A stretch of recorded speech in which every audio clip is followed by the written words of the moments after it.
There's a quote up here. It says, "If you don't build your own dream, someone will hire you to build theirs." That's pretty true. The first part of that, what I'm pissed about is if you don't build your own dream. Well, you're not fucking giving us an option. No, How? we're not. We How don't the have many fuck? choices, Yeah. do we? And what?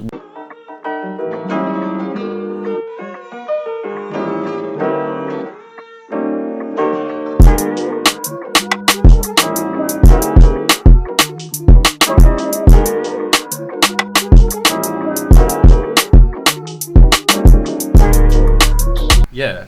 Well, that's why storytelling is so powerful. I feel like you can take everyday principles or these ideas and principles that you have in your mind, and until you give an example of how that's used, it doesn't really fucking matter.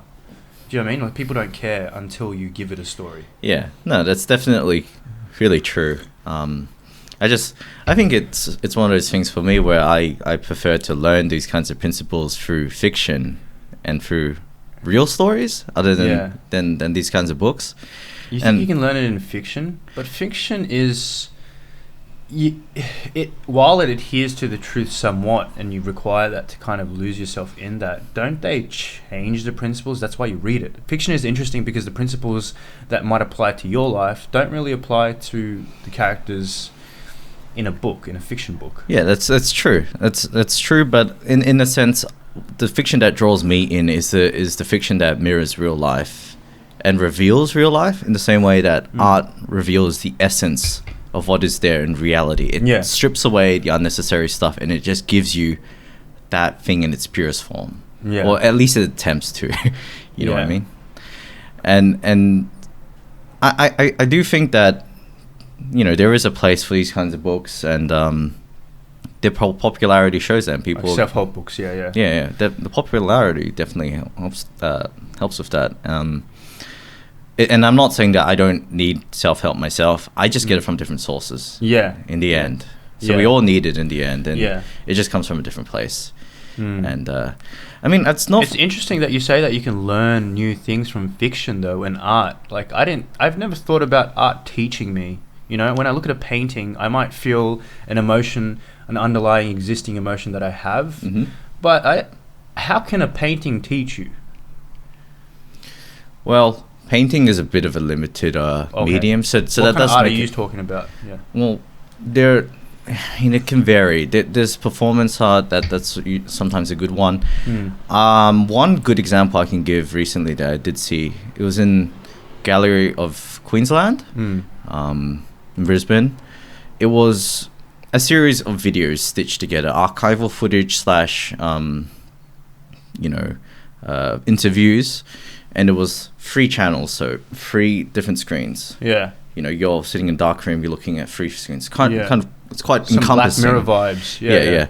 Black and white. It was about Torres Strait Islanders and Australia's role in that. Yeah. Now, I didn't know anything about that. Yeah. I watched it and I was like, what's going on here? I see people getting shot.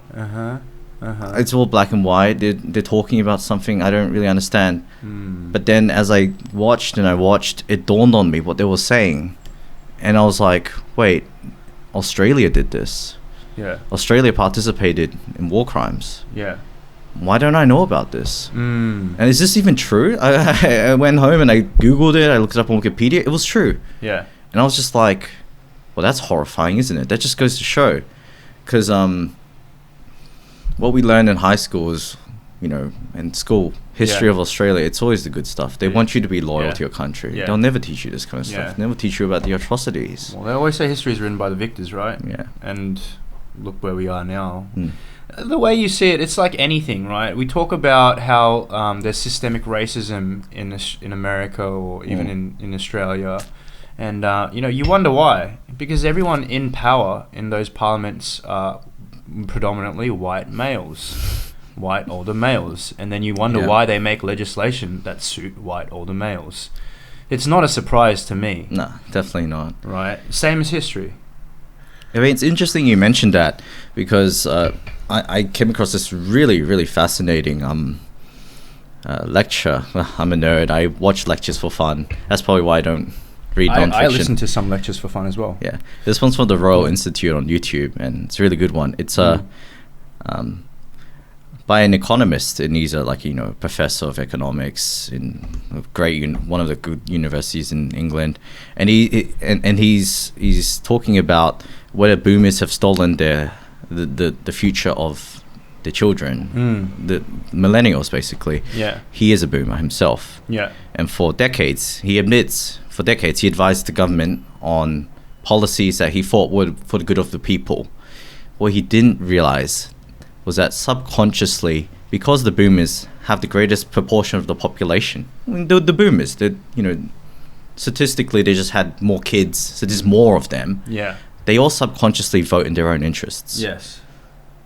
From the time they were young people to the time they're old. There's just more of them. They will always outnumber any other generational group. Yes. So they will all naturally, without meaning to, discriminate for themselves. Yeah. And he pointed out 20, 30, 50 examples, graphs, statistics, and he's like, it just gets better for the boomers and gets worse for everyone else. Yeah. How can this be? I wasn't even trying to make it biased for me. Yeah. It's my job as the professor to advise the government, economics. Yeah. How could I get it so wrong for so many decades? Yeah. No, it's just those subconscious things, Okay. Yeah. So it's not going to get better for us, essentially. It won't. Not until they die, or they wake up and they take some courage and give up those advantages that they enjoy, which is not going to happen. Not going to happen. Look at franking credits. Yeah. Franking credits, fucking house prices, really. Yeah, it's just, if you look at that, and, it doesn't really make sense for us. I remember looking at some research, and it said that at our age, baby boomers captured 30% of the world's wealth at 25-ish, 25 to 30. Whereas we currently, our millennial generation captures 3% of the wealth. Jeez, was that so low? There's a 10 times differential at our age as to what was happening. Yeah. I put forward to my dad, how do you guys kind of fucked everything up? I put it to him bluntly as well. Look, I know that you didn't get the best out because he's an immigrant. He didn't get the best. He didn't get the best situation out of it, and which obviously flows on to me as well. But I was like, look, you guys, you're worried about your mortgage and when you're going to pay it off and when you're going to be able to retire. Look at me realistically. I'm going to be working for the rest of my life, and it's your fault. It's your fault, whether you intended it or not. And you keep talking about the opportunities you brought me here, brought our family here to provide. We're going to have some kind of wealth accumulation at any stage. Bro, I live paycheck to paycheck, and I don't see a way out of not living paycheck to paycheck, no matter how much your salary increases, right? Yeah, that's the reality for so many of us, millennials. In the past, when boomers were our age, their rent would go to a mortgage. That would mean they accumulate their wealth. It's an investment. For us, we just our wages go into someone else's investment, right? I mean, this is the model of capitalism called rentier capitalism, which is landlords leech the wages of the poor who don't, the renters. It's like, the factory owner takes what the factory workers do and profits off them and gives nothing back. It's exactly what it's like, except modern day. It's not a factory anymore. It's just where you live. And it's where you live, and it becomes so ingrained that this kind of passive income idea to these boomers, they're the only ones that really can have this passive income realistically. Because I feel like I have friends that own investment properties, and they lose money out of them no matter what. Right now, they're going to be losing money for the next 20, 30 years. Yeah. And then how much payoff is it going to really have in the future? I don't know how much we're wrapped up in this idea. But yes, this idea of leverage, I think there's a quote up here. It says, if you don't build your own dream, someone will hire you to build theirs. That's pretty true. The first part of that, what I'm pissed about is if you don't build your own dream. Well, you're not fucking giving us an option. No, we're not. We don't have many choices, do we? And what annoys me is when sometimes older people say, oh, well, you just have to sacrifice some things. Why don't you go live in Liverpool? I'm sorry, did you have to commute 2 hours a day? Yeah. To go to your job? Yeah. Yeah, exactly. Why do we have to make these choices? This isn't really fair for us, is it? No. Or, no, just, it's simple, just move to Hobart. What does that mean? Know that this isn't a solution. Yeah. We don't talk about that being a solution because it's not a solution. We can't move to Wollongong, okay? Yeah. It doesn't work like that. The jobs, the economics of travel, commutes. And why do we have to uproot our lives because we want to be economically, like, not strained? You know, just to not financially be struggling, we have to uproot our whole lives where we've grown up from for the last 20, 30 years because other people have decided that, you know, this is somewhere that these older generations say this is somewhere that, you know, we're going to accumulate wealth in. Yeah. Because of that, we have to uproot our whole lives and leave. It doesn't seem like that would be, if they were in our position, they wouldn't want that. Yeah. That's what I'm saying. Exactly, and I think a lot of us young people understand that, and that's why we have so many people still staying at home, and they're just trying desperately to, you know, save on rent, trying to accumulate some bit of money so maybe they can get the foot in the door to the property market and then become one of those people. Because if you're not the one on top, you're the one on bottom. Yeah, it's infinitely better to be on the one on top. Oh, right? Yeah, for sure. Yeah. Leech someone else's wages instead of having your own. If those are the two options, right? Or live at home forever, which is not ultimately something anyone really wants to do. No. I think it's super evident as well if you look at the statistics in Australia. I think for the people in their young 20s, half of the people live at home still. In many other countries in the world, that's unheard of. That's seriously unheard of. I mean, in America, it's a bit different because a lot of the people I know in America seem to be given a lot of money from their parents. Yeah, no, my partner says that you don't live with your parents even if you don't get money. Like, you always move out at 18 because the property over there is not that expensive. Yeah. Even if you're in the inner city, if you're in the city, it is, you know, it's very different to Sydney, where the closer you get to the Sydney, the more improportionately fucking amounts of rent you have to pay. Which makes no sense because everyone fucking works there. So, you know, it just like doesn't make sense on any grounds. But that really leads into that next, you know, the discussion that we're having. You know, you're talking about hippie town. You're talking about how you felt at home at this place finally. Yeah. And the views and the culture that they have over there, you know, like your fucking orgies, your fucking house parties with the, what'd you say, the orgasm DJ? Orgasm DJ, yeah. So his specialty of that DJ was mixing orgasm noises that his friends had provided. It was damn good. He was freaking, I think his name was Odie, actually. So shout out to DJ Odie if you're still around. But you know, those values and those ideals that you have that were aligned over there, they're not exactly the ones that match your current job, where, you know, we work together. Yeah. So, you know, I can say that my job is pretty corporate. I'm in the rat race and I feel it every day. I feel those corporate structures kind of binding me in as it is. But for someone like you, I can't imagine why you would make that leap. Like, well, I think to explain that, I might have to explain why I struggled getting a job when I finished my studies. Having studied renewable energy engineering, so solar panels and wind turbines, I really wanted to do something in that field. But in the actual job market, the reality is different. Engineering is in demand in Australia, but really they're looking for experienced engineers. That's what they mean. No one looks for junior engineers. Yeah. And engineering is so broad, though. You would think that in your space they would want to hire new people so that they can reduce the skills gap, especially in renewable energy, something that's booming. Well, that's what they say. They say that the renewable energy industry is booming. The reality is that it's not. It's actually not. It's booming in a certain way that doesn't fit the kind of jobs I want. So rooftop solar is booming, but that's an electrician's job. No offense, you don't need an engineer to do that. It's pretty simple. Yeah. Like, actually, people can do it themselves. Yeah. If, you know, you you just kind of bolt it down to your roof. You kind of rig it up to get an electrician to connect it to your mains and to the grid. Yeah, you're done. That's kind of it. And a lot of the electronics do that work for you as well. So it's really not as complicated. It's almost plug and play these days. But if you want to make it a commercial option, you need engineers to build an architecture to be able to capture that solar energy. I know that storage is a huge issue. Like, where are those jobs? The economics of storage don't really work out at the moment.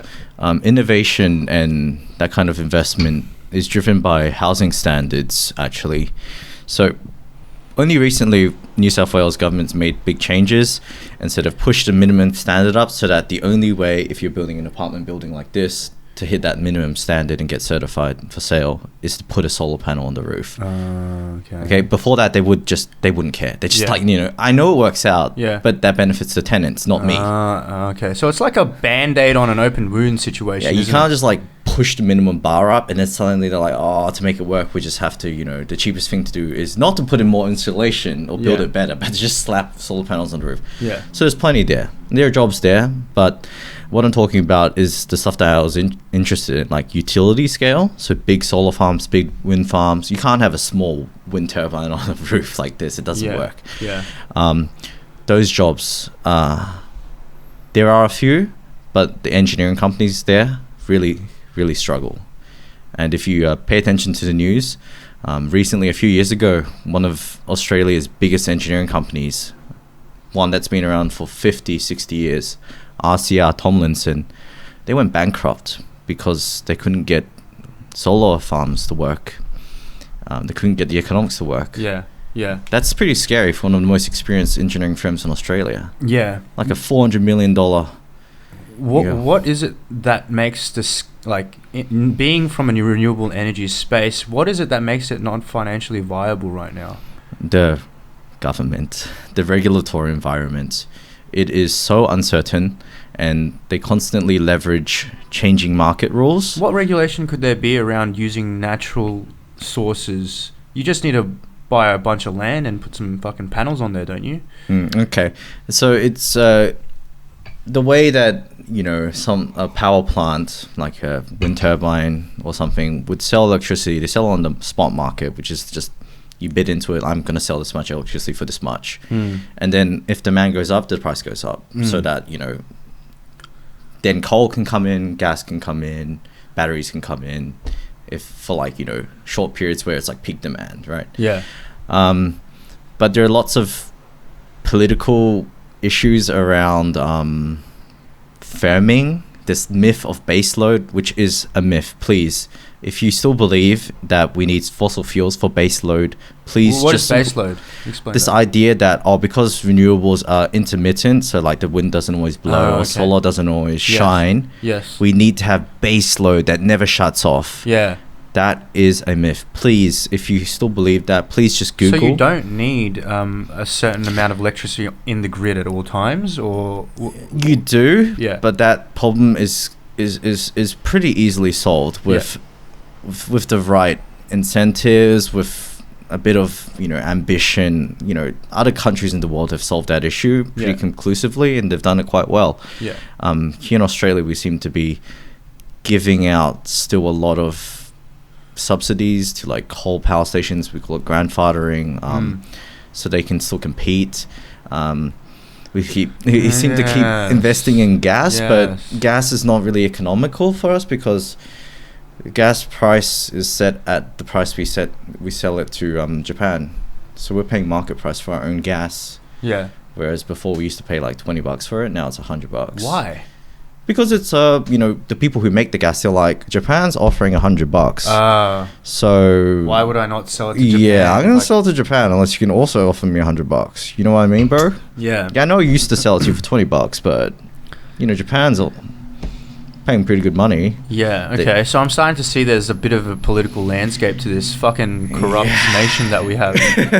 It sounds like, to me, honestly, it sounds like fucking corruption. You can't choose capitalism one day and then don't let the markets compete another day. 100%. It doesn't make sense. Why we if we can make something that's better for our planet more economically viable than all the other options, why the fuck would we not do that?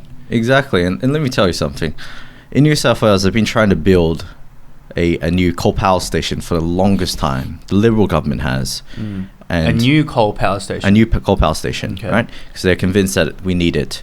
None of the major banks will lend to them. Why? It's not because of environmental reasons. It's just because it's a bad investment. Coal power stations cost billions of dollars up front. They take years to build. Every time you want to make electricity, it costs money to put that fuel in. Yeah. Wind turbines are cheaper to build. They take less time to build. They take less time to plan. They're essentially free. You get the electricity. You don't put anything into that system. You just get it out. Yeah. You know, it's just way better, you know? Yeah, exactly. It's like paying someone for water instead of like just going to the ocean, picking out yourself. You know? Like, why the hell would you do it? Like, none of the banks will sponsor it. So the Liberal government's like, oh, well, but we absolutely so badly need it. So how about I put up half of it? And even then, most companies are like, look, we really don't want to do this. You know, the economics of this does not work out, bro. Yeah. It really does not work out. Yeah. So it sounds like it's some kind of fucking procurement fraud, eh? Yeah. Where people are trying to, they're kind of rigging the bids. Because 100%. So these guys, I imagine, the coal powers, they're all lobbying to have this in place. They probably have quite a big pool in government. Yeah, the mining. And they've bought that out, right? The mining industry, fucking Gina Reinhardt and shit. But what's amazing to me is that we don't have any privatized groups that can defeat that or beat that system. Is that not the case? Well, the problem is that they're entrenched. We've been operating like this with coal power stations and coal mining for decades. What are some of the regulations that they use to stop renewable energies becoming competitive? Well, so a recent one was this threat that we will downgrade the output of your power plant, meaning you say you make 100 megawatts, we say you only make 60. There goes 40% of your revenue, right? Wait, so the government tells you? So it's the market operator, but they're under a lot of pressure from the government, and a lot of them, you know, it's something that could be solved if they just offer a little bit of help to these power plants. Just offer to pay for a little battery, and it would solve a lot of these issues. Yeah, and they'd be able to operate, 100 megawatts all the time, right? But this kind of thing, it screws with the developers of these kinds of big projects, because they're like done all their homework, they've worked out the economics, they're like, under these market conditions we can make money like this. But then you change market rules halfway, suddenly like your $2 billion project will never make money. What does that tell the market? Don't invest. They're gonna just change the rules, dude. It looked good at the start, looked like a solid investment, 10% return on investment or whatever, pay itself off in 5 years, lifetime 20 years, I don't know. And yet nah, they change the rules and suddenly you won't make money. Heck, you might not even be connected to the grid even. What the fuck? And so what does that tell you? So we got this situation. Banks won't lend for coal power stations because they're a bad investment. Yes. Renewable energy seems good at the start, but the rules get changed halfway. Where's our energy source? We need to replace the aging power plants one way or another. So now they're pivoting to gas. And it's really evident. Like my brother, he works for the Productivity Commission, which is part of the Treasury Bureau. He told me that he shared with me this article. It's about this external committee for the recovery of manufacturing post COVID-19. So they're advising the government, if we want to boost manufacturing, this is what we should do. Who's sitting on that board? Gas industry chairman, gas industry board member, former, CFO of fossil fuels industry. And you know what? It's funny because the manufacturing industry comes out and they're like, wait, why aren't we on this board, bro? Why is it all gas? Gas is electricity, dude. Bro, you got nothing about factories in here. How can you have that stuff happen? When you say manufacturing industry, you're talking about secondary goods that are produced by Australia. What other things do we export? I know our largest exports are all minerals and ores. Yeah. We don't have any kind of, GDP based around actual material goods. Like properly... Consumer goods and exactly. stuff. Yeah, discretionary goods. stuff. Exactly, yeah. Yeah, no, we don't. So I'm not familiar with the details. Yeah, but like, why the fuck? Yeah, why the fuck would those industries be sitting on? Now we see why. We can see. Yeah. There are reasons behind it. I'm just gonna pause it. Yeah. Because we've run up another 30 minutes. Yeah. Domestic cats killing birds. I'm like, dude, I've never actually seen a cat kill a bird before.